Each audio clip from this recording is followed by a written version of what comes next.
Hello everyone, in this video I am going to show you how can you apply the same duration on all photos in CapCut PC. Alright, so there is an option to adjust for image duration and special CapCut PC.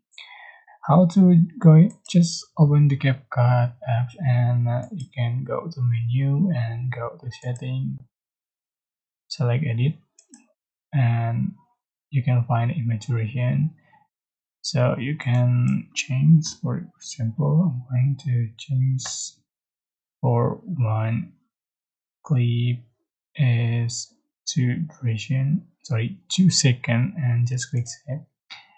So after done, you can select your images or photos that you like to edit and add to the tray. So you can see for the one clip is 2 seconds. So every clip have 2 seconds for the duration.